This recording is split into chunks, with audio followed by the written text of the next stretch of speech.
देखो बड़ियां जिहड़ियां गल्लां ने वो पिछले दिनां खास तौर पर पंजाब दे नाल संबंधित ने जिहड़ियां वो वख-वख गल्लां आईयां ते कई ऐसियां अहम गल्लां ने जिहदे उत्ते मैं समझदा कल्ला एक पासा नहीं ਉਹਦੇ ਪਿੱਛੇ अलग-अलग गल्लां ਜਿਹੜੀਆਂ ਉਹ ਲੋਕਾਂ ਦੇ ਕੋਲ ਜਾਣੀਆਂ ਚਾਹੀਦੀਆਂ ਆਉਣੀਆਂ ਚਾਹੀਦੀਆਂ। देखो मैं एक गल मैं जरूर ਮੰਨਦਾ भी जिथे साडी कमी रही है। देखो एक सरकार हुंदी आ, सरकार दे विच जदों कोई भी आपां SIT बनाती SIT बनाउण तो बाद ਉਹਦੇ मैंबर लग गए ते वो भी इन्नी अहम श्री गुरु ग्रंथ साहब दी बेअदबी दा मामला जिहड़ा है ਉਹਦੇ ਉੱਤੇ ਜਾਂਚ होवे ते ये गल्लां क्यों आउण, ये किहदी कमी आ, ये जरूर ऑफिसर खास तौर पे मुख मंत्री तो हैड करदे ही करदे आ सारा कुछ, पर संबंधित ऑफिसर चाहे वो DGP होण चाहे वो होर कोई होण, वो ये गल ਆਪਾਂ ਨੂੰ ਐਡੀਆਂ ਵੱਡੀਆਂ ਆਪਾਂ ਸਰਕਾਰਾਂ ਚਲਾਉਂਦੇ ਹਾਂ। ਅੱਜ ਆਪਾਂ ਇਹ ਗੱਲ ਕਹਿ ਰਹੇ ਆ ਕੋਰਟ ਵੀ ਇਹਦੇ ਉੱਤੇ ਜੀ ਕੱਲੇ SIT ਦੇ ਇੱਕ ਮੈਂਬਰ ਦੀ ਉਹਦੇ ਸਾਈਨ ਨੇ, ਤੁਸੀਂ ਰਿਪੋਰਟ ਕਿਉਂ ਜਾਣ ਦਿੱਤੀ ਜੀ ਕੱਲੇ ਸਾਈਨ ਤੇ ਉਹਨਾਂ ਦੀ? ਇਹ ਜ਼ਿੰਮੇਵਾਰੀ ਕਿਹਦੀ ਬਣਦੀ ਹੈ? ਇਹ ਜ਼ਿੰਮੇਵਾਰੀ ਸਾਡੀ ਹੈ।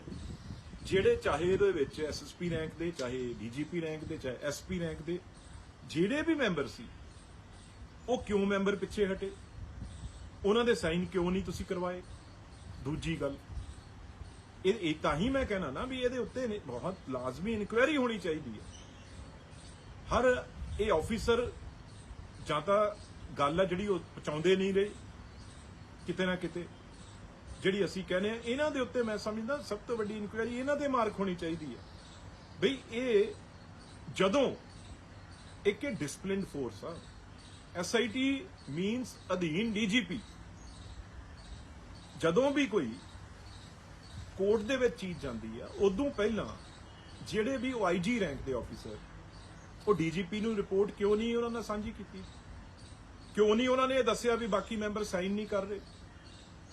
जे बाकी मैंबर इन्हां नाल नहीं सहमत सी तो फिर क्यों ना SIT दे मैंबर ये जिहड़े IG ने ये क्यों ना बदले जदों बाकी इन्हां नाल सहमत नहीं सी? ਅੱਜ ਇਹ ਸਾਰੀਆਂ ਗੱਲਾਂ ਸਾਹਮਣੇ ਆ ਰਹੀਆਂ ਵੀ ਜਾਂ ਇਹਨਾਂ ਨੇ ਸਾਈਨ ਕਰਵਾਏ ਨਹੀਂ ਜਾਂ ਉਹਨਾਂ ਨੇ ਸਾਈਨ ਕੀਤੇ ਨਹੀਂ। ਇਹ ਦੇਖਣਾ ਕੰਮ ਤਾਂ ਆਪਣਾ ਸੀ। ਅੱਜ ਉਂਗਲੀਆਂ ਚੱਕ ਰਹੇ ਆ, ਅੱਜ ਉਹ ਜਿਹੜੇ ਦੋਸ਼ੀ ਉਹ ਇਸ SIT ਨੂੰ ਇਹ ਕਹਿਣ ਵੀ ਇਹ ਕਾਂਗਰਸ ਦੀ SIT ਹੈ। ਉਹ ਬਈ ਜਿਹਦੀ ਵੀ ਸਰਕਾਰ ਹੋਏਗੀ SIT ਤਾਂ ਉਹੀ ਬਣਾਏਗਾ, ਉਹੀ ਮੁੱਖ ਮੰਤਰੀ ਉਹ ਬਣਾਏਗਾ ਜਿਹਦੀ ਵੀ ਗਵਰਨਮੈਂਟ ਹੋਏਗੀ, ਚਾਹੇ ਉਹ ਜਸਟਿਸ ਰਣਜੀਤ ਸਿੰਘ ਕਮਿਸ਼ਨ ਸੀ ਚਾਹੇ SIT ਹੋਵੇ। ਤੇ ਇਸ ਕਰਕੇ ਇਹ ਮੌਕਾ ਕਿਉਂ ਦਿੱਤਾ ਤੇ ਜਿਨ੍ਹਾਂ ਨੇ ਦਿੱਤਾ, ਮੈਂ ਇਹ ਮੰਗ ਕਰਦਾ ਵੀ ਸਭ ਤੋਂ ਪਹਿਲਾਂ ਤਾਂ ਉਹਨਾਂ ਦੇ ਉੱਤੇ ਕਾਰਵਾਈ ਹੋਣੀ ਚਾਹੀਦੀ ਆ।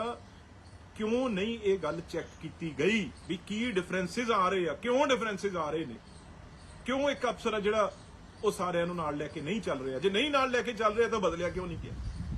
ਦੂਜੀ ਗੱਲ, ਅੱਜ ਮੈਨੂੰ ਇਹ ਦੱਸੋ 9 ਜਿਮਨੀਆਂ ਉਹਨੇ ਜਿਹੜੀਆਂ फाइल कीतियां कोर्ट च, जिन्होंने हाई कोर्ट ने यह कहता भी ये सब खारिज, ते 10वीं जिहड़ी जिमनी आ जिहदे विच ओह कह रहे आ भी बादलों के नौ ने, ओह पुलिस दे कोल तां है, ओह बेशक तुसीं कोर्ट च नहीं दित्ती पर तुहाडे कोल तां रिपोर्ट हैगी आ, ओह तुसीं ओहनूं जनतक करो। ओह तां कोर्ट प्रॉपर्टी नहीं गी। जिहड़ी ये SIT ने, कुंवर विजय प्रताप दी SIT ने जिहड़ी 10वीं जिमनी आखिरी रिपोर्ट जिहड़ी फाइल करनी सी, जिहड़ी कि नहीं हुई उदों पहले ही खारिज करती, वो ऐसा की आ रिपोर्ट दे विच जिहड़ी ये सारा कुछ कोर्ट ने वो उदों पहला 9 दियां 9 SIT दियां जिमनियां है जिहड़ियां उहनूं रद्द करता ते SIT भी रद्द करती। आखिर जिहड़ी 10वीं वो कह रहे आ ते 10वीं तो जिहड़े थल्ले ऑफिसर IG दे ऑफिसर थल्ले ओहदे होर DSP इंस्पैक्टर ASI बहुत काम कर रहे सीगे, ਜਿਹੜੇ ਛਾਣਬੀਨ ਕਰ ਰਹੇ ਸੀ। ਉਹ ਜਿਹੜੀ 10ਵੀਂ ਜਿਮਨੀ ਆ ਉਹਨੂੰ ਓਪਨ ਕੀਤਾ ਜਾਵੇ, ਉਹਨੂੰ ਲੋਕਾਂ ਦੇ ਮੂਹਰੇ ਜਨਤਕ ਕੀਤਾ ਜਾਵੇ ਵੀ ਕੀ ਉਹਦੇ ਵਿੱਚ ਸੀ। ਆਖਰ ਕੱਲ ਨੂੰ ਜੇ ਵਿਜੇ ਕੁਮਾਰ ਪ੍ਰਤਾਪ ਆਈਜੀ ਆ ਜਿਹੜੇ ਉਹ ਜਨਤਕ ਕਰਨਗੇ ਤਾਂ ਸਾਡੀ ਪੁਲਿਸ ਸਾਡੀ ਸਰਕਾਰ ਕਿਉਂ ਨਾ 10ਵੀਂ ਜਿਮਨੀ ਨੂੰ ਜਨਤਕ ਕਰੇ? ਇਹ ਦੋ ਚੀਜ਼ਾਂ ਤੇ ਇਹ ਕਿਵੇਂ ਹੋ ਸਕਦਾ ਹੈ ਤੇ ਕਿਉਂ ਹੋਇਆ? ਇਹ ਜਿਹੜਾ ਸਾਈਨਾਂ ਦਾ ਵਿਵਾਦ ਆ, ਆਖਰ ਇਸੇ ਕਰਕੇ ਹੀ ਇਹ ਗੱਲ ਆ ਜਿਹੜੀ ਕੋਰਟ ਨੇ ਇਹ ਪੁਆਇੰਟ ਤੇ ਜਿਹੜੀ ਆ ਸਾਡਾ ਸਾਰਾ 3.5 ਸਾਲ ਦੀ ਮਿਹਨਤ ਆ ਉਹ ਜਾਇਆ ਚਲੀ ਗਈ। ਤੇ ਕਿਉਂ ਨਹੀਂ ਇਹ ਆਫੀਸਰ ਸਹਿਬਾਨਾਂ ਨੇ ਜਾਂ ਜਿਹੜੇ ਕਾਨੂੰਨੀ ਮਾਹਰ ਸੀ ਜਾਂ ਜਿਹੜਾ ਵੀ ਆਫਿਸ ਸੀਗਾ ਏਜੀ ਦਾ, ਉਹ ਕਿਉਂ ਨਾ ਸੀਐਮ ਸਾਹਿਬ ਨੂੰ ਇਸ ਗੱਲ ਤੇ ਬਰੀਫ ਕਿਉਂ ਨਾ ਕੀਤਾ? ਕਿਉਂ ਨਾ ਉਹਨਾਂ ਨੇ ਦੱਸਿਆ ਵੀ ਇਹ ਇਕੱਲੇ ਸਾਈਨਾਂ ਨਾਲ ਜਿਮਨੀਆਂ ਜਾ ਰਹੀਆਂ ਜੀ, ਇਹ ਕੋਰਟ 'ਚ ਕਿਤੇ ਨਾ ਕਿਤੇ ਕੱਲ ਨੂੰ ਇਹ ਕੁਐਸਚਨ ਰੇਜ਼ ਹੋ ਸਕਦਾ ਹੈ ਜਿਹੜਾ ਹੋਇਆ। ਇਸ ਕਰਕੇ ਮੈਂਬਰ ਪਹਿਲਾਂ ਦੇਖੇ ਜਾ ਸਕਦੇ ਸੀ, ਚੇਅਰਮੈਨ ਦੇਖਿਆ ਜਾ ਸਕਦਾ ਸੀ। ਇਹ ਕਿਉਂ ਅੱਜ ਮੌਕਾ ਹੈ ਜਿਹੜਾ ਇਹ ਦੋਸ਼ੀ ਅੱਜ ਜਿਹੜੇ ਦੋਸ਼ੀ ਨੇ ਉਹ ਅੱਜ ਮਖੌਲ ਬਣਾਉਣ ਇਸ ਗੱਲ ਤੇ? ਉਦੋਂ ਬਾਅਦ ਮੈਂ ਗੱਲ ਕਰਨਾ ਚਾਹੁੰਦਾ ਵੀ ਅੱਜ ਸਾਰੇ ਹੀ ਮਿਨਿਸਟਰ ਸਾਹਿਬਾਨਾਂ ਨੂੰ ਜਿਹੜੀ ਕੈਬਨਿਟ ਹੁੰਦੀ ਹੈ, ਕੈਬਨਿਟ ਜਿਹੜੇ ਸਤਿਕਾਰਯੋਗ ਸਾਚੋ ਨੇ ਉਹ ਸਾਡੇ ਵਿੱਚੋਂ, ਉਹ ਆ ਕੇ ਬਿਲਕੁਲ ਇੱਕ ਸਾਫ਼ ਮੁੱਖ ਮੰਤਰੀ ਸਾਹਿਬ ਤਾਂ ਕਰਨਗੇ ਹੀ ਕਰਨਗੇ, ਪਰ ਕਿਤੇ ਨਾ ਕਿਤੇ ਕੈਬਨਿਟ ਦੀ ਵੀ ਜ਼ਿੰਮੇਵਾਰੀ ਆ। ਉਹ ਅੱਜ ਆ ਕੇ ਆਪਣੀ ਸਰਕਾਰ ਦੀ ਜਿਹੜੀ ਛਵੀ ਆ ਉਹਨੂੰ ਇੱਕ ਇਹਨਾਂ ਦਾ ਜਿਹੜਾ ਫਾਰਮਰ ਕੁਲੀਗ ਆ ਜਿਹੜਾ ਉਹ ਇੱਕ ਐਡੀ ਵੱਡੀ ਢਾਹ ਹੈ ਜਿਹੜੀ ਉਹ ਹਰ ਗੱਲ ਨੂੰ ਪਿਛਲੇ ਕਈ ਦਿਨਾਂ ਤੋਂ, ਚਾਹੇ ਉਹ ਮੀਡੀਆ 'ਚ ਜਾ ਕੇ ਪ੍ਰੈਸ ਕਾਨਫਰੰਸ ਕਰਕੇ ਚਾਹੇ ਕਿਵੇਂ ਵੀ ਆ, ਉਹ ਬਹੁਤ ਵੱਡਾ ਨੁਕਸਾਨ ਆ ਜਿਹੜਾ ਉਹ ਕਰ ਰਿਹਾ। 100% ਮੈਂ ਇਸ ਗੱਲ ਨਾਲ ਖੜਾ ਹਾਂ ਅੱਜ ਵੀ ਇਹਦੇ ਵਿੱਚ ਲੈਪਸਿਸ ਹੋਏ ਆ, ਜਿਹੜਾ ਕਿ ਬਰਗਾੜੀ ਦਾ, ਬਹਿਬਲ ਕਲਾਂ ਦਾ, ਕੋਟਕਪੂਰਾ ਦਾ, ਜਿੰਨੇ ਵੀ ਇਹ ਗੁਰੂ ਗ੍ਰੰਥ ਸਾਹਿਬ ਜੀ ਨਾਲ ਤੇ ਖਾਸ ਤੌਰ ਜਿਹੜੇ ਸਿੱਖ ਨੌਜਵਾਨਾਂ ਨਾਲ ਜਿਹੜੇ ਸ਼ਹੀਦ ਹੋਏ ਆ, ਜੁੜੇ ਹੋਏ ਆ, ਉਹ ਅੱਜ ਬਿਲਕੁਲ ਲੋਕ ਇਹ ਕਹਿ ਰਹੇ ਆ, ਮੈਂ ਉਸੇ ਗੱਲ ਤੇ ਖੜਾ ਹਾਂ ਵੀ ਅੱਜ ਲੋਕ ਕਹਿ ਰਹੇ ਆ ਵੀ ਸਾਡੀ ਇਹ ਕਿਤੇ ਨਾ ਕਿਤੇ ਦੇਰੀ ਤੇ ਸਾਡੀ ਨਾਕਾਮੀ ਆ, ਪਰ ਉਹਨੂੰ ਦੂਰ ਕਰਨ ਲਈ ਆਪਾਂ ਰਹਿਣਾ ਤਾਂ ਕਾਂਗਰਸ 'ਚ, ਆਪਾਂ ਕਿਤੇ ਪਾਰਟੀਆਂ ਛੱਡ ਕੇ ਕਿਸੇ ਵਾਂਗੂ ਭੱਜਣਾ ਤਾਂ ਹੈ ਨਹੀਂ। ਤੇ ਇਸ ਕਰਕੇ ਤਕੜੇ ਹੋ ਕੇ ਇਸ ਗੱਲ ਨੂੰ ਆ ਕੇ ਸਾਬਤ ਕਰੋ। ਗੱਲ ਇਕੱਲੇ ਬੰਦੇ ਦੀ ਨਹੀਂ ਕਦੇ ਹੁੰਦੀ। ਸਰਕਾਰਾਂ ਜਿਹੜੀਆਂ ਚੱਲਦੀਆਂ, ਪਾਰਟੀਆਂ ਚੱਲਦੀਆਂ, ਉਹ ਸਾਰੇ ਕਲੈਕਟਿਵ ਡਿਸੀਜਨ ਨਾਲ ਸਾਰਿਆਂ ਨਾਲ ਚੱਲਦੀਆਂ ਏ ਤੇ ਇੱਕ ਬੰਦੇ ਦੀ ਜ਼ਿੰਮੇਵਾਰੀ ਨਹੀਂ ਕਿਸੇ ਦੀ ਹੋ ਸਕਦੀ। ਇਸ ਗੱਲ ਤੋਂ ਮੈਂ ਬਿਲਕੁਲ ਇਹ ਮੁਨਕਰ ਨਹੀਂ ਹੋ ਸਕਦਾ। ਸਭ ਦੀ ਜ਼ਿੰਮੇਵਾਰੀ ਹੈ। ਜਦੋਂ ਤੁਸੀਂ ਇਲੈਕਸ਼ਨਾਂ ਜਾਣਾ ਹੈ, ਕੱਲ ਨੂੰ ਜਵਾਬਦੇਹੀ ਇਕੱਲੇ ਐਮਐਲਏ ਦੀ ਹੋਣੀ ਆ ਜਿਹਨੇ ਇਲੈਕਸ਼ਨ ਲੜਨੀ ਹੈ, ਇਕੱਲੇ ਮੰਤਰੀ ਦੀ ਹੋਣੀ ਹੈ, ਇਕੱਲੇ ਕਾਂਗਰਸ ਦੇ ਵਰਕਰ ਦੀ ਹੋਣੀ ਹੈ। ਇਸ ਕਰਕੇ ਇਹ ਨਹੀਂ ਆਪਾਂ ਕਹਿ ਸਕਦੇ ਵੀ ਕਿਸੇ ਇਕੱਲੇ ਦੀ ਜ਼ਿੰਮੇਵਾਰੀ ਹੈ। ਜ਼ਿੰਮੇਵਾਰੀ ਹੈ ਤੇ ਸਭ ਦੀ ਆ ਤੇ ਜ਼ਿੰਮੇਵਾਰੀ ਲੈਣੀ ਵੀ ਸਭ ਨੂੰ ਪਊਗੀ। ਇਸ ਤੋਂ ਕੋਈ ਭੱਜ ਨਹੀਂ ਸਕਦਾ। ਜਿਹੜਾ ਭੱਜਦਾ ਭੱਜ ਜੇ, ਉਹਨਾਂ ਦੀ ਮੈਂ ਗੱਲ ਨਹੀਂ ਕਰਨੀ ਚਾਹੁੰਦਾ, ਪਰ ਦੁੱਖ ਹੁੰਦਾ ਇਹ ਬੰਦੇ ਉਹ ਨੇ ਜਿਹੜੇ 2016 ਤੋਂ ਪਹਿਲਾਂ ਜਦੋਂ ਇਹ ਐਡੀ ਵੱਡੀ ਦੁੱਖਦਾਈ ਘਟਨਾ ਹੋਈ, ਇਹ ਉਸ ਪਾਰਟੀ ਦੇ ਸਭ ਤੋਂ ਵੱਡੇ ਚਿਹਰੇ ਸੀ ਬੀਜੇਪੀ ਅਕਾਲੀ ਦਲ ਦੇ। ਇਹ ਸਰਦਾਰ ਜੀ ਸਭ ਤੋਂ ਵੱਧ ਜੇ ਕੰਪੇਨ ਕਰਦੇ ਸੀ ਉਹਨਾਂ ਦੇ ਬਾਕੀ ਸਟੇਟਾਂ 'ਚ ਵੀ ਜਾ ਕੇ, ਤਾਂ ਇਹ ਹੁੱਬ ਕੇ ਕਰਦੇ ਸੀ, ਠੋਕੋ ਤਾੜੀ ਕਰਦੇ ਸੀ। 2016 'ਚ ਜਦੋਂ 17 'ਚ ਤਾਂ ਇਲੈਕਸ਼ਨਾਂ ਹੀ ਫਰਵਰੀ 'ਚ ਆ ਗਈਆਂ, 16 ਨਵੰਬਰ 'ਚ ਇਹਨਾਂ ਨੇ ਕਾਂਗਰਸ ਪਾਰਟੀ 2016 'ਚ ਇਹਨਾਂ ਨੇ ਕਾਂਗਰਸ ਪਾਰਟੀ ਜੁਆਇਨ ਕੀਤੀ ਹੈ ਤੇ ਉਦੋਂ ਬਾਅਦ 4.5 ਸਾਲ ਆਪਾਂ ਇੱਧਰ ਰਹੇ, ਹਜੇ ਵੀ ਵਿੱਚ ਹੀ ਆ। ਤੇ ਹੁਣ ਜਦੋਂ ਵੀ ਸਰਕਾਰਾਂ ਜਿਹੜੀਆਂ ਕੰਮ ਕਰਦੀਆਂ, ਉਹਨਾਂ ਦੇ ਚੰਗੇ ਕੰਮ ਵੀ ਲੱਗਦੇ ਆ, ਉਹਨਾਂ ਦੇ ਮਾੜੇ ਕੰਮ ਵੀ ਲੱਗਦੇ ਆ। ਇਹ ਨਹੀਂ ਹੁੰਦਾ ਵੀ ਜਦੋਂ ਹੁਣ ਪੂਰਾ ਟਾਈਮ ਉਹਦਾ ਹੋ ਜਾਏ ਤੇ ਛਾਲ ਮਾਰ ਕੇ ਦੂਜੇ ਪਾਸੇ ਭੱਜੋ। ਇਹ ਕਿਵੇਂ ਹੋ ਸਕਦਾ? ਜ਼ਿੰਮੇਵਾਰੀ ਪੂਰੀ ਟੀਮ ਦੀ 11 ਦੇ 11 ਪਲੇਅਰਾਂ ਦੀ ਹੁੰਦੀ ਆ ਕਿ ਚਾਹੇ ਜਿਹੜੇ ਨਾਲ ਐਕਸਟਰਾ ਬੈਠੇ ਹੁੰਦੇ ਉਹਨਾਂ ਦੀ ਵੀ ਉਨੀ ਜ਼ਿੰਮੇਵਾਰੀ ਹੁੰਦੀ ਆ ਹਾਰ ਜਿੱਤ। ਇਹ ਨਹੀਂ ਹੋ ਸਕਦਾ ਵੀ ਬਾਹਰ ਨਿਕਲ ਕੇ ਕੱਲਾ ਜੇ ਹਾਰ ਕਹਿ ਦੋ ਕੱਲੇ ਕਪਤਾਨ ਦੀ ਤੇ ਜਿੱਤ ਸਾਰਿਆਂ ਦੀ। ਇਹ ਨਹੀਂ ਹੈ। ਇਸ ਕਰਕੇ ਪਹਿਲਾਂ ਵੀ ਤੁਸੀਂ ਉਹਨਾਂ ਨਾਲ ਰਹੇ ਤੇ ਜਦੋਂ ਦੇਖਿਆ ਲੋਕਾਂ ਦਾ ਹਾਲ ਕਿੱਧਰ ਨੂੰ ਆ, ਉਸ ਕਿਸ਼ਤੀ ਤੋਂ ਛਾਲ ਮਾਰ ਗਏ। ਤੇ ਹੁਣ ਜਦੋਂ ਕਾਂਗਰਸ ਪਾਰਟੀ ਜਿਨ੍ਹਾਂ ਦੀ ਸਰਕਾਰ ਬਣੀ ਹੈ, ਗੱਲ ਤਾਂ ਇਹ ਆ ਵੀ ਤੁਸੀਂ ਇਕੱਠੇ ਹੋ ਕੇ, ਲੀਡਰ ਤਾਂ ਉਹ ਹੁੰਦਾ, ਛੱਡ ਕੇ ਭੱਜਣ ਵਾਲੇ ਨੂੰ ਲੀਡਰ ਨਹੀਂ ਕਹਿੰਦੇ। ਲੀਡਰ ਉਹ ਹੁੰਦਾ ਜਿਹੜਾ ਵਿੱਚ ਬਹਿ ਕੇ ਸਾਰਿਆਂ ਨੂੰ ਇਕੱਠੇ ਹੋ ਕੇ ਕਿਸ ਤਰੀਕੇ ਨਾਲ ਇਸ ਘੜੀ ਚੋਂ ਆਪਾਂ ਨਿਕਲਣਾ, ਕਿਸ ਤਰੀਕੇ ਨਾਲ ਲੋਕਾਂ ਨੂੰ ਸੱਚਾਈ ਲੋਕਾਂ ਦੇ ਸਾਹਮਣੇ ਲੈ ਕੇ ਜਾਣੀ ਹੈ। ਗੱਲ ਤਾਂ ਉਹਦੀ ਆ। ਭੱਜਣਾ ਤਾਂ ਬਹੁਤ ਸੌਖਾ ਹੁੰਦਾ, ਭੱਜਦੇ ਤਾਂ ਕਾਇਰ ਹੁੰਦੇ ਆ। ਤੇ ਜਦੋਂ ਔਖੀ ਘੜੀ ਆਏ ਤੇ ਤੁਸੀਂ ਆਪਣੇ ਨਾਲ ਲੋਕਾਂ ਨੂੰ ਜੋੜੋ, ਐਮਐਲਏ ਮੰਤਰੀ ਸਭ ਗੱਲ ਕਰੋ ਬੈਠ ਕੇ ਵੀ ਹੁਣ ਇਸ ਹੋ ਗਿਆ ਜੋ ਹੋ ਗਿਆ, ਬਹੁਤ ਮਾੜਾ ਹੋਇਆ। ਇਹ ਸਿਰਫ ਹੋਇਆ ਇਸ ਕਰਕੇ ਆ ਵੀ ਗੱਲ ਕਿਸੇ ਤੱਕ ਪਹੁੰਚਦੀ ਨਹੀਂ। ਜੇ ਪਹੁੰਚਦੀ ਆ ਤਾਂ ਅਫਸਰ ਸਮਾਨ ਨੇ ਜਿਹੜੇ ਉਹ ਬਹੁਤ ਜ਼ਿਆਦਾ ਮੈਂ ਸਮਝਦਾ ਕਿਤੇ ਨਾ ਕਿਤੇ ਹੋਰ ਤਰ੍ਹਾਂ ਦਾ ਜਿਹੜਾ ਵਾਤਾਵਰਨ ਆ ਉਹ ਜਚਾ ਕੇ ਰੱਖਦੇ ਆ। ਮੈਂ ਜਿਵੇਂ ਕਿਹਾ ਵੀ ਇਹਨਾਂ ਨੇ ਤਾਂ ਦੁਬਾਰਾ ਸਰਕਾਰ ਜਿਹਦੀ ਬਣ ਗਈ ਝੋਲਾ ਚੱਕ ਕੇ ਉਧਰ ਤੁਰ ਜਾਣਾ। ਇਸ ਕਰਕੇ ਝੱਲਣੀਆਂ ਤਾਂ ਇਹ ਗਵਰਨਮੈਂਟ ਨੂੰ ਪੈਂਦੀਆਂ, ਪੋਲੀਟੀਕਲ ਬੰਦਿਆਂ ਨੂੰ ਪੈਂਦੀਆਂ। ਲੋਕ ਮਾੜਾ ਕਿਸੇ ਸੁਣਿਆ ਕਦੇ ਕਿਸੇ ਨੂੰ ਮਾੜਾ ਕਹਿੰਦੇ ਹੁੰਦੇ? ਲੋਕ ਅੱਜ ਇਹ ਮਾੜਾ ਕਹਿੰਦੇ ਆ ਤਾਂ ਪੋਲੀਟੀਕਲ ਬੰਦਿਆਂ ਨੂੰ ਕਹਿੰਦੇ ਆ। ਨਫ਼ਰਤ ਤਾਂ ਪੋਲੀਟੀਕਲ ਬੰਦਿਆਂ ਨਾਲ ਆ, ਹੋਰ ਕਿਸੇ ਨਾਲ ਨਹੀਂ। ਅਫਸਰ ਤਾਂ 40 ਸਾਲ ਸਰਕਾਰਾਂ ਦੇਖ ਲਓ ਕਿੰਨੀਆਂ ਬਦਲਦੀਆਂ, ਕਿੰਨੀਆਂ ਚਲੀਆਂ ਜਾਂਦੀਆਂ। ਫੈਸਲਾ ਆਪ ਲੈਣਾ ਪੈਂਦਾ ਵੀ ਕਿਹੜਾ ਬੰਦਾ ਏ ਮੇਰੀ ਸਰਕਾਰ 'ਚ, ਕਿਹੜਾ ਬੰਦਾ ਜਿਹੜਾ ਬਾਦਲਾਂ ਦੇ ਗੁੱਟ ਤੋਂ ਬਾਦਲਾਂ ਨੂੰ ਫੜ ਲੇ। ਉਹ ਬੰਦਾ ਲੱਭਣਾ ਸਾਡਾ ਕੰਮ ਸੀ। ਉਹੀ ਪਾਰਖੂ ਅੱਖ, ਉਹ ਸਾਡਾ ਕੰਮ ਸੀ ਬੰਦੇ ਲੱਭਣੇ ਦੀ। ਆਹ ਬੰਦੇ ਨੇ ਜਿਹੜੇ ਗੁਰੂ ਦੇ ਸਿੱਖ, ਜਿਹੜੇ ਗੁਰੂ ਦੀ ਬੇਅਦਬੀ ਦਾ ਜਿਹੜਾ ਕੇਸ ਨੂੰ ਸਿਰੇ ਲਾਉਣਗੇ। ਪਰ ਅੱਜ ਬਹੁਤ ਬੰਦੇ ਰੋਟੀਆਂ ਉਹਦੀਆਂ ਸੇਕਣ ਦੀ ਕੋਸ਼ਿਸ਼ ਕਰਦੇ ਆ। ਕਰਨ ਦੋ, ਆਪਾਂ ਨੂੰ ਉਹਦਾ ਕੋਈ ਫਰਕ ਨਹੀਂ, ਨਾ ਮੈਨੂੰ ਕੋਈ ਫਰਕ ਆ। ਇਹ ਬੜਾ ਪ੍ਰਮਾਤਮਾ ਸਚਾਈ ਆ ਜਿਹੜੀ, ਜਿਹਦੇ ਨਾਲ ਜਿਹੜਾ ਸੱਚਾ ਬੰਦਾ ਉਹਦੇ ਨਾਲ ਸਚਾਈ ਰਹਿੰਦੀ ਆ। ਪਰ ਭੱਜਣ ਨਾਲ ਅੱਜ ਕੁਝ ਨਹੀਂ ਬਣਦਾ। ਲੋਕ ਉਹਨੂੰ ਵੀ ਮਾਫ ਨਹੀਂ ਕਰਨਗੇ ਜਿਹੜਾ ਅੱਜ ਵਿੱਚ ਵਿਚਾਲੇ ਛੱਡ ਕੇ ਪਹਿਲਾਂ ਉਹਨਾਂ ਦੇ ਰਾਜ ਭਾਗ 'ਚ, ਅੱਜ ਇਹ ਕਾਂਗਰਸ ਦੇ ਰਾਜ ਭਾਗ 'ਚ ਆਨੰਦ ਲੈ ਕੇ ਤੇ ਫਿਰ ਹੌਲੀ ਹੌਲੀ ਨਿਕਲਦਾ। ਫਿਰ ਇਸ ਤਰੀਕੇ ਨਾਲ ਮਾਹੌਲ ਤਿਆਰ ਕਰਨਾ, ਲੋਕਾਂ ਨੂੰ ਇਸ ਤਰੀਕੇ ਨਾਲ ਭੜਕਾਉਣਾ, ਲੋਕਾਂ ਨੂੰ ਇਸ ਤਰੀਕੇ ਨਾਲ ਉਤਾਵਲਾ ਕਰਨਾ ਵੀ ਭਾਈ ਆਹ ਗੱਲ ਆ ਜਿਹੜੀ ਮੈਂ ਤਾਂ ਬਹੁਤ ਚਿਰ ਦਾ ਇਹ ਗੱਲਾਂ ਕਰਦਾ ਸੀ ਪਰ ਮੇਰੀ ਕਿਤੇ ਵਾਹ ਨਹੀਂ ਚੱਲੀ। ਇਹ ਨਹੀਂ, ਫਿਰ ਉਹ ਲੀਡਰ ਕਾਹਦਾ ਜੇ ਉਹਦੀ ਵਾਹ ਨਾ ਚੱਲੇ। ਵਿੱਚ ਬਹਿ ਕੇ ਕੈਬਨਿਟ 'ਚ ਬੈਠੇ ਸੀ ਜਦੋਂ ਜਨਾਬ, ਉਦੋਂ ਕੀ ਕਰਦੇ ਸੀ? ਜਦੋਂ ਪਾਰਟੀ ਤੁਹਾਨੂੰ ਹਰ ਜਗ੍ਹਾ ਤੇ ਟੌਪ ਹਾਈਐਸਟ ਲੀਡਰਸ਼ਿਪ ਆ ਜਿਹੜੀ, ਉਹ ਤੁਹਾਡੇ ਨਾਲ ਗੱਲਾਂ ਕਰਦੀ ਸੀ ਹਰ ਵੇਲੇ। ਤੇ ਇਸ ਕਰਕੇ ਇਹ ਗੱਲਾਂ ਜਿਹੜੀਆਂ ਏ ਇਸੇ ਤਰੀਕੇ ਨਾਲ ਐ ਛੁਟਕਾਰਾ ਨਹੀਂ ਪੈਣਾ। ਤੇ ਸਾਰੇ ਮੇਰੀ ਰਿਕੁਐਸਟ ਆ, ਐਮਐਲਏ ਨੇ ਇਲੈਕਸ਼ਨਾਂ 'ਚ ਲੜਨ ਜਾਣਾ। ਐਮਐਲਏ ਨੇ ਜਿਹੜੇ 117 ਨੇ, ਉਦੋਂ ਬਾਅਦ ਜਿਹਨੇ ਸਭ ਤੋਂ ਪਹਿਲਾਂ ਫੇਸ ਕਰਨਾ ਹੈ, ਲੋਕਾਂ ਨੂੰ ਫੇਸ ਕਰਨਾ ਹੈ।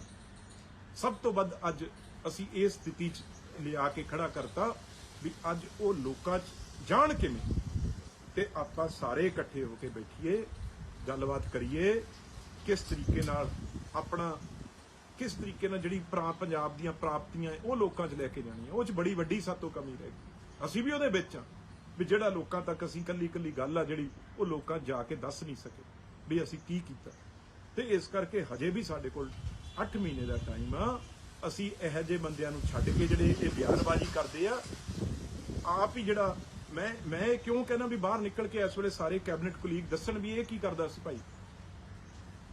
ਇਹ ਨਹੀਂ ਕੱਲਾ ਹੁੰਦਾ ਵਿਧਾਨ ਸਭਾ 'ਚ ਬੋਲ ਕੇ ਪੱਲਾ ਅੱਡ ਕੇ, ਉਦੋਂ ਬਾਅਦ ਤੁਸੀਂ ਕੀ ਰੋਲ ਅਦਾ ਕੀਤਾ ਹੈ।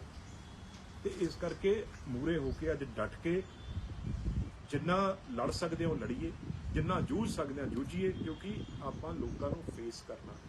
ਇਸ ਕਰਕੇ ਜਿੰਨਾ ਜਲਦੀ ਦੁਬਾਰਾ ਜਿਹੜੇ ਡੁੱਲੇ ਹੋਏ ਬੇਰਾਂ ਦਾ ਕੁਝ ਨਹੀਂ ਵਿਗੜਿਆ। ਇਸ ਕਰਕੇ ਜਲਦੀ ਤੋਂ ਜਲਦੀ 8 ਮਹੀਨੇ 'ਚ ਜਿਵੇਂ ਵੀ ਕਰਨਾ, ਨਵੀਂ SIT ਬਣਨੀ ਆ, ਕੀ ਬਣਨਾ, ਕਿਹੜੇ ਅਫਸਰ, ਉਹ 'ਚ ਵੀ ਤੁਹਾਨੂੰ ਬਹੁਤ ਇਸ ਵੇਲੇ ਕਿਉਂਕਿ ਟਾਈਮ ਐਸਾ ਹੈ, ਬਹੁਤ ਔਖੇ ਫੈਸਲੇ, ਜਿਹੜੇ ਕੌੜੇ ਫੈਸਲੇ ਲੈਣੇ ਪੈਣਗੇ ਤਾਂ ਲੋਕਾਂ ਦੇ ਵਿੱਚ ਦੁਬਾਰਾ ਵਿਸ਼ਵਾਸ ਆਊਗਾ। ਕੱਲੇ ਸ਼ੇਰੋ ਸ਼ਾਇਰੀ ਨਾਲ ਲੋਕਾਂ ਨੂੰ, ਸਿਰਫ ਲੋਕਾਂ ਨੂੰ ਭੜਕਾਉਣਾ, ਲੋਕਾਂ ਨੂੰ ਗੁੰਮਰਾਹ ਕਰਨਾ, ਉਹਦੇ ਨਾਲ ਕੰਮ ਨਹੀਂ ਬਣਨਾ। ਕਿਉਂਕਿ ਦੋਨੋਂ ਪਾਸੇ ਰਾਜ ਸੱਤਾ 'ਚ ਤੁਸੀਂ ਰਹੋਗੇ, ਤੁਸੀਂ ਉਹ ਆਨੰਦ ਮਾਣਿਆ ਹੈ। ਤੇ ਮੈਂ ਦੁਬਾਰਾ ਕਹੂੰਗਾ ਵੀ ਕੈਪਟਨ ਅਮਰਿੰਦਰ ਸਿੰਘ ਦੀ ਸਰਕਾਰ, ਮੈਂ ਬਾਰ-ਬਾਰ ਇਹ ਕਿਹਾ ਸੀ ਵੀ ਤੁਸੀਂ ਬਹੁਤ ਵੱਡਾ ਤੁਹਾਡਾ ਪਰਿਵਾਰ, ਵੱਡਾ ਤੁਹਾਡਾ ਨਾਂ, ਸਿੱਖਾਂ ਖਾਤਰ, ਪੰਜਾਬੀਆਂ ਖਾਤਰ ਤੁਸੀਂ ਅਸਤੀਫੇ ਦਿੱਤੇ। ਅੱਜ ਛੋਟੀ ਜੀ ਇਹ ਜ਼ਿੰਦਗੀ ਆ ਜਿਹਦੇ ਵਿੱਚ ਪ੍ਰਮਾਤਮਾ ਨੇ ਤੁਹਾਨੂੰ ਇੰਨਾ ਕੁਝ ਬਖਸ਼ਿਆ ਹੈ। ਤੇ ਹੁਣ ਇਹ ਬਹੁਤ ਵੱਡਾ ਤੁਹਾਡੀ ਕ੍ਰੈਡੀਬਿਲਿਟੀ ਤੇ, ਤੁਹਾਡੇ ਤੇ ਬਹੁਤ ਬੜਾ ਇੱਕ ਮੈਂ ਸਮਝਦਾ ਇਹ ਜ਼ਿੰਮੇਵਾਰੀ ਆ ਵੀ ਤੁਸੀਂ ਜਲਦੀ ਤੋਂ ਜਲਦੀ, ਸਭ ਨੂੰ ਤੁਸੀਂ ਰਾਜ ਭਾਗ ਦਿੱਤੇ, ਸਭ ਨੂੰ ਤੁਸੀਂ ਮਿਨਿਸਟਰੀਆਂ ਦਿੱਤੀਆਂ, ਸਭ ਨੇ ਤੁਹਾਡੀ ਗੱਲ ਮੰਨੀ।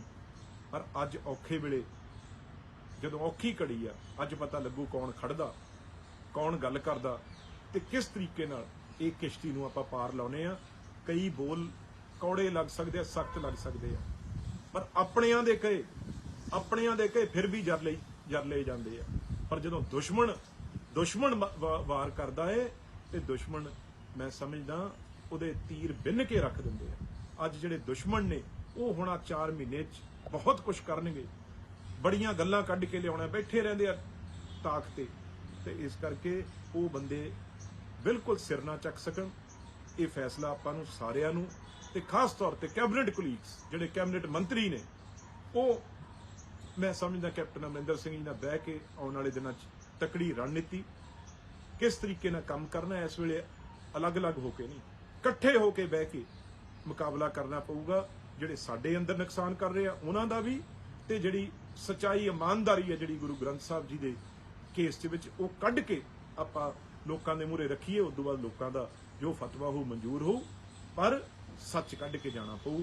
ਨਹੀਂ ਮੈਂ ਸਮਝਦਾ ਜੋ ਕੁਝ ਅੱਜ ਮੀਡੀਆ 'ਚ, ਜੋ ਕੁਝ ਲੋਕ ਆਪਾਂ ਨੂੰ ਸੋਸ਼ਲ ਮੀਡੀਆ 'ਚ ਜੋ ਕੁਝ ਕਹਿ ਰਹੇ ਆ, ਉਹ ਮੈਂ ਸਮਝਦਾ ਆਪਣੇ ਸਹਿਣਯੋਗ ਨਹੀਂਗਾ।